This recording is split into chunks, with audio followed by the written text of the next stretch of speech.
Hey, Sugar. So, as you know, it's been freezing down here in the South. I'm talking snow on the beach, freezing, okay? And this cold weather is wreaking havoc on our skin. So, for today's self care episode, I'm taking you with me as I visit Ariel's Essentials in Memphis, Tennessee, where Tabitha is going to show us how to keep our skin healthy during these cold winter months. For this self care day, I'm taking you behind the scenes of a winter skincare facial where I learned the secret to getting hydrated, glowing skin even in the coldest of months. Let's dive into the secrets that I learned and how you can get these results as well. Okay, Sugar, we are here with Tabitha Branch of Aria's Essentials, and she is about to get my skin all the way together. So, we are doing a winter facial today, and you said something about some sonic something something. Walk us through what we're going to be doing today. So, we are going to be using two machines. Two machines. Two. Very fancy. I like fancy. We like fancy, We like right? fancy. So, we're going to use the high frequency machine. Okay. The high frequency machine can be used in several ways. Today, we are going to use it to kill bad bacteria. It also helps with fine lines and aging. Oh yeah. Yes, Yeah, we wanna attack it before it comes. Absolutely. Okay? So we're gonna be using the high frequency machine, and then we're gonna use the ultrasonic spatula. Ultrasonic can also be used for cleaning, pushing products, helping the products penetrate the skin. That's another thing machines do. They help increase the product because it pushes it past that first layer of skin. It goes beyond what my hands can do. All right, we're gonna get this thing rolling. So we're talking about winter skincare. Why is winter so hard on our skin? Like, I know it's cold, but why does that seem to attack my skin? A lot of factors, but I believe the main one would be if you have dry skin, and of course, winter months make everything so cold, so brittle. So if you have dry skin, that winter air is attacking it. So it's very important to give it some extra TLC.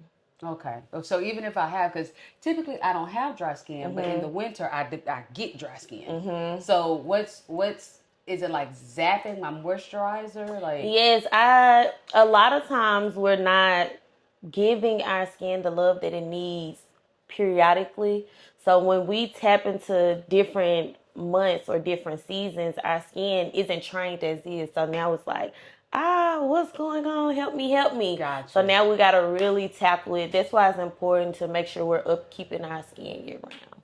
Gotcha. Okay, so what are some of the most common mistakes? Because you said a lot of times we're not treating our skin well anyway. So then we get into the winter and it's all the more just, right. Okay. So what are some of the most common mistakes that you see people making with regard to their skin in the winter months? Moisturizer, of course. I know during the summer we screen sunscreen. During the winter, moisturizer. And I know a lot of people also use Vaseline on their face, thinking that it's too thick. So your skin cannot breathe. Nothing can penetrate your skin. There's good bacteria, there's bad bacteria. Don't ask me the names of them, but our skin needs everything to make sure it's processing dead skin cells and everything correctly. So we putting this thick Vaseline on our face, and I know parents are sending their kids to school like that and thinking it's great, but no, your skin is actually drowning. So we want to make sure we know our skin type. We want to make sure we get the proper moisturizer so that our skin cells can rejuvenate as needed. Gotcha. Yeah, that Vaseline, especially in our community, we be almost beating the kids up putting the Vaseline on the face in the morning. Yes, ma'am. But that's a good point. So we have to keep the skin moisturized but not smothered. Right. So a delicate balance between that. Okay. So now what's the difference between, because I hear moisturizer, but then I hear hydrate. Okay. So what's the difference between moisturize and hydrate? And is one more important in the winter than the other? No, I think a lot of times a lot of things can work hand in hand, just depending on how it is that you use them, versus like a serum and a lotion. A serum is going to be more rejuvenating. It's going to penetrate the skin differently versus a lotion. So it's really about penetration, but they both work hand in hand. And a lot of people do use them together. Gotcha. Okay, so when we talk about the winter glow or having that dewy skin in the winter, how do we like achieve that? Just on a day to day. We could also do some exfoliation. You can exfoliate at home getting a scrub. Of course, that matches your skin type, but you don't want to over process your skin.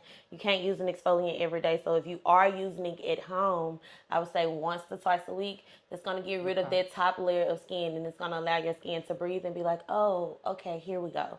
Then, of course, once you go see your licensed esthetician, you can get a chemical peel. That chemical peel is going to love them. I love so bad. I promise it. You literally see a difference. Your skin glows differently. The hyperpigmentation, it's like magic. It just goes away. And of course, you go through the ugly stage of like the peeling, but I enjoy that because I have a skin fetish. Of course, I'm an esthetician, so I like seeing it flake up and doing all those things. Yeah. Just don't pick it off. Don't pick it. Just let it take its course. And actually, the winter's the best time to get there because during the summer, you in the sun too much. It doesn't work. So now I'm going to be going in with my Ultrasonic Spatula. The steam I've used to loosen up the pores in the nose area. As I stated, there are several different ways you can use the ultrasonic. So you see it says like cleaning, lifting, ion plus, and ion negative. I'm going to be using the lifting. So we're just going to turn it on. You hear that little vibration. And again, this is how we're going to extract today. You can use your old school extraction tool, but I'm going to go in with this. What is the biggest myth, the biggest misconception that people have about winter skincare that you hear that it's just like, no, don't do that? The biggest myth, that you don't have to wear your sunscreen in the winter. Sunscreen all year round. Sunscreen all year round, y'all. Okay. Please. Yes. Okay, so I guess why do we think we don't have to wear sunscreen? Because a lot of people associate sun with summer, the heat, things of that nature, which it's not like the sun goes away in the winter, y'all. Like, we still have to incorporate our sunscreen. I literally had a client yesterday. She came to me. She was like, Tabitha, I need peptide. And I was like, okay, well, let's do peptide with sunscreen. And she was like, I don't wear sunscreen. I haven't been wearing it since the summer. And I'm like, but why? What's the difference? So, yeah, that's what a lot of people associate that with the sun and the heat. So. That makes sense.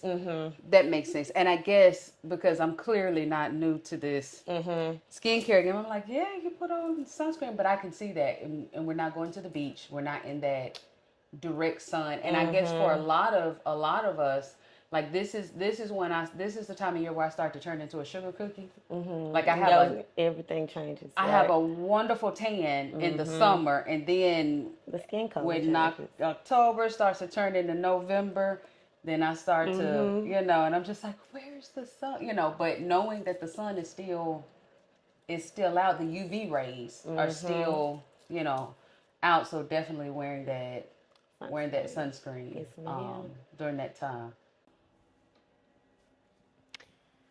So this right here is the high frequency machine. You have a lot of different heads with the high frequency machine. The head I'm going to use today is going to help with fine lines.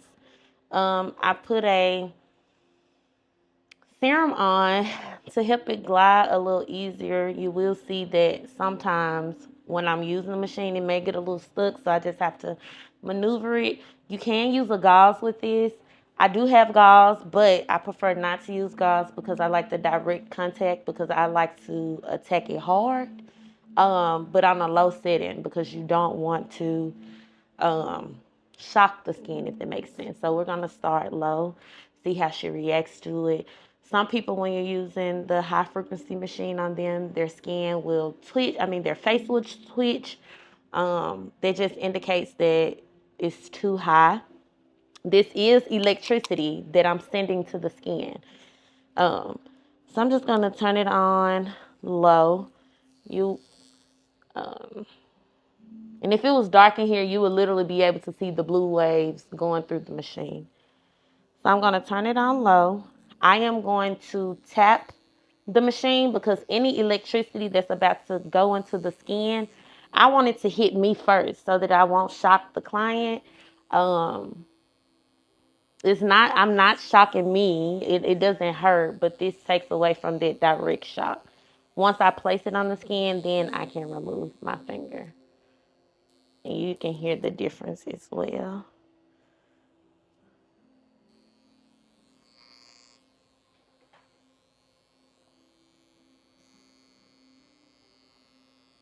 I'm just gonna glide it on the skin.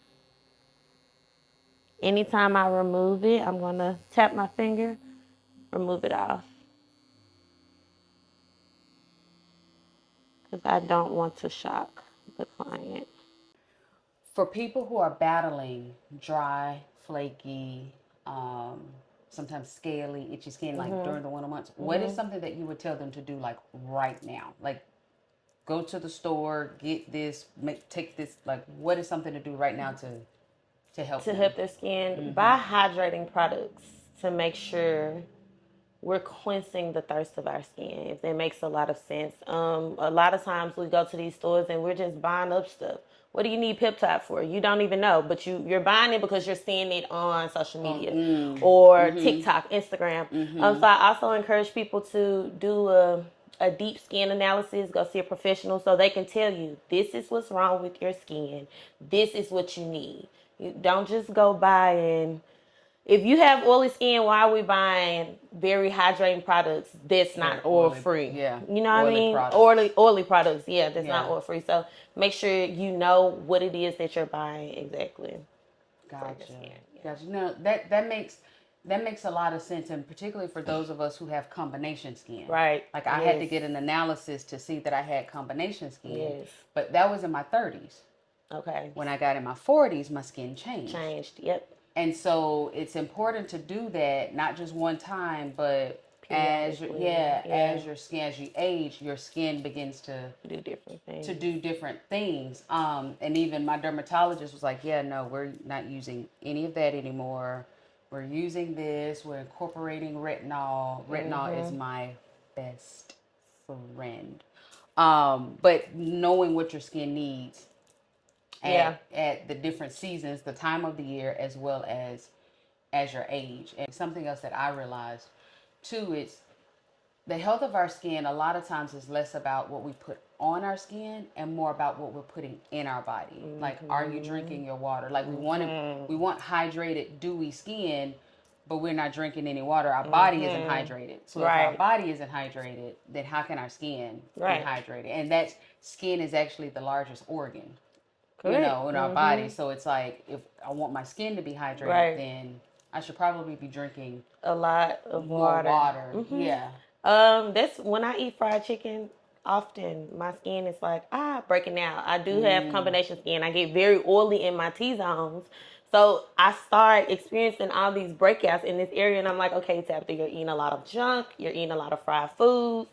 Get it together. So we do have to, everything works together. Like our organs, everything. We can't live without a heart. Our heart needs this and that and that. So it's kind of, it all goes together. The same thing. Now you said T-zones. Explain to the sugars what's the T-zone? The T-zone? Yeah. So the T-zone is your forehead, your nose, and your chin. A lot of times we see differences. That's when you come into your combination skin. So I'm combo. I am oily in my 3 points, my T-zone area. And I'm kind of dry normal in this area. So it just depends, plays a part. But when I came into school, I was so confused because I'm like, okay, if I'm oily here, but I'm dry there, what kind of products do I use? That's when it comes into your dry combination or your oily combination. And most times we tackle the T-zone. So since I'm oily in my T-zone, I'm going to do oily combination products because we want to try to get this area normal.